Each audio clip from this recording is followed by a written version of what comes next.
Well, good morning. It is Tuesday morning after fair day or fair weekend.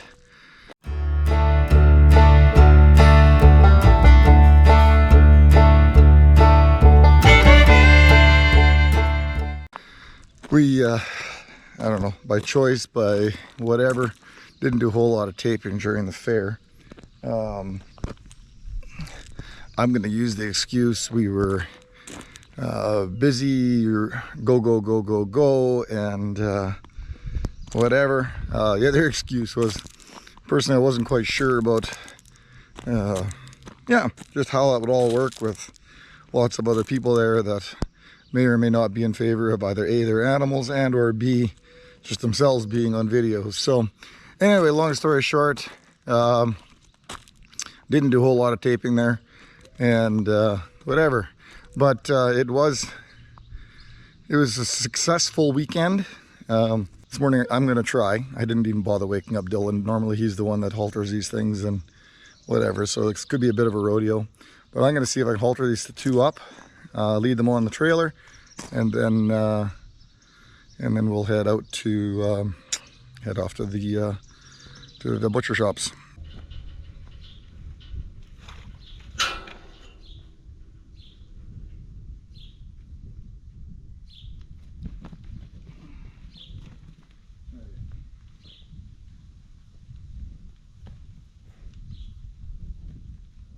Dude.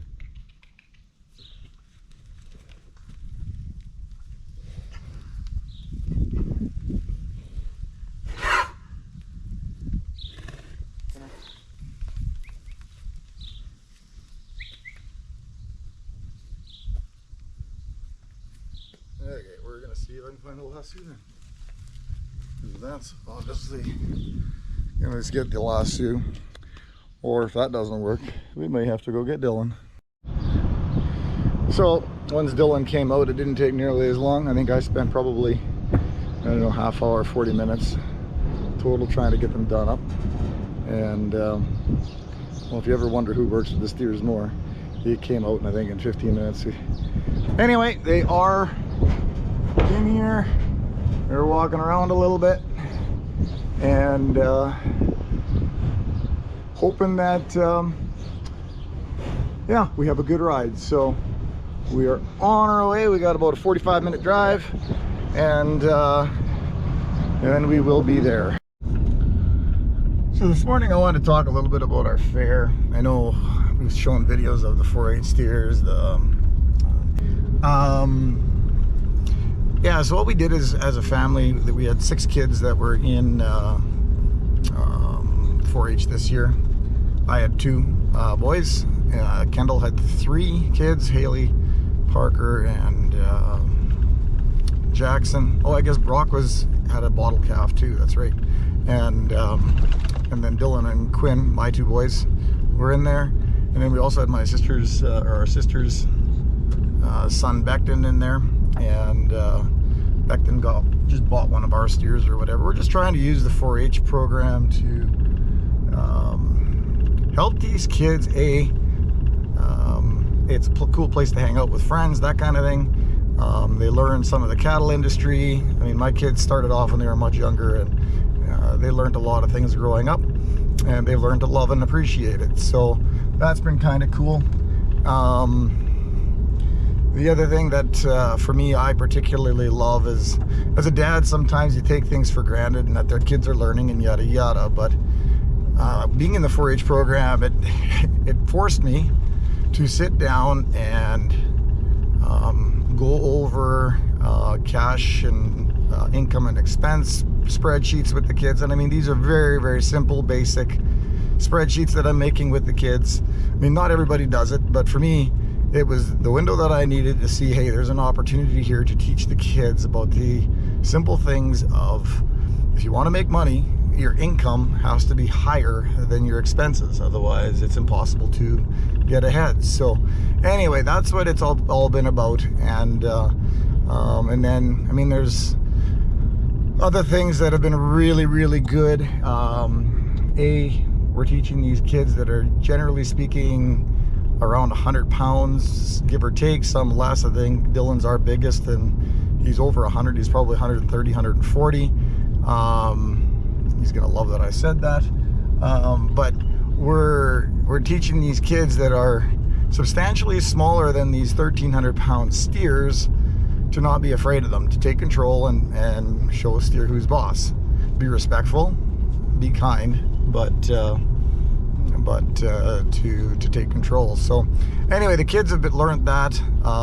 It's been really neat too. Again, like I said this morning, the steers really grow in the kids too, or the kids grow in the steers, I should say. Well, it goes both ways, but the steers really grow in the kids as well. This time of the year, it's kind of hard. The kids actually, we tend to shelter them a little bit. Dylan's old enough now that it's not as big a deal. Yeah, it's hard because these steers in a lot of ways become kind of like a pet to them. So that's a bit hard. But anyway, long story short, the steers wearing the kids, but the kids wearing the steers. So as much as us dads sometimes want to get involved and help because we think the kids need help, sometimes we're actually more of a nuisance than we are actually help. And this morning was a prime example. Dylan basically walked in, on Becton's steer. That's our nephew.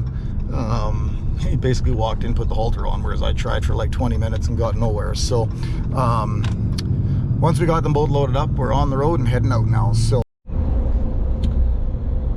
another thing I wanted to talk a little bit about this morning, just in regards to the fair and the 4-H, and some of the things that I love is, yeah, we get to teach the kids about not being afraid of steers and working together with them and good work habits and all these things, and teach them how to budget money and all that, which is all wonderful things. But the next step that takes it almost to the next level is the PR part. So, the kids start off earlier in the year and they got to learn to do speeches, which every kid, I've never met a single kid that loves doing speeches.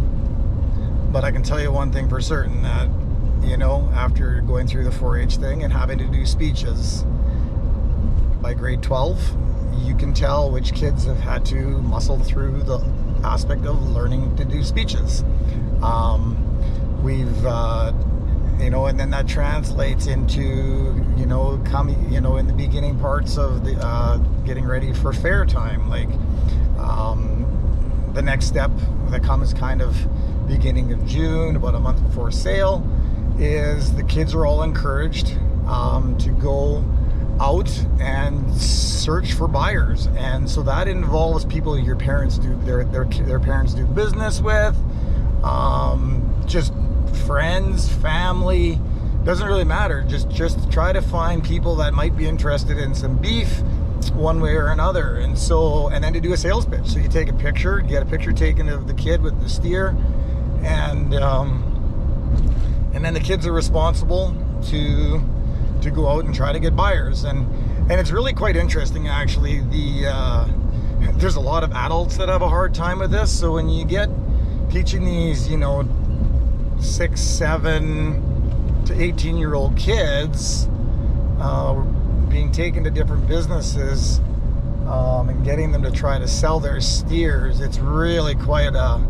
interesting feat. And our area in specific has been so overwhelmingly good with the businesses. The businesses have caught up on so quickly as to the importance of this program and the benefits that are coming from it, that they quite look forward to kids coming to visit them this time of the year. Like, they love nothing better than sitting down for 5 minutes and having these kids talk about their steers and what they plan on using their money for when they sell them, and just getting to know the kids. So one can't say enough as to how well our businesses in the area, or the people, should just say people, in our area have treated our kids. But for a lot of people, talking to a complete stranger at all is difficult, and never mind the idea of talking to them and trying to get them to come and support you. So it's been really fun watching how this all works, and watching these kids develop into business people, and when you see them at age 6 and 7 start in, and then you watch them again when they're 18 and you see the progress that's come, it is such a rewarding thing. And honestly, one can't say enough about how the program can work. If we choose to do it, the program can give you the tools to help your kids grow so much. And that is not talking the financial. I'm just talking as a person, as a business owner, any of that. So again, I've gone on a bit of a rant here. Absolutely a big thank you to our area for all of the support. I love how you take the time for our kids, both prior to the sale and then even just coming out to watch. We had lots of people come out that didn't even buy steers. They just wanted to come out and support. And as a parent, overwhelming. That's the only word that I can use.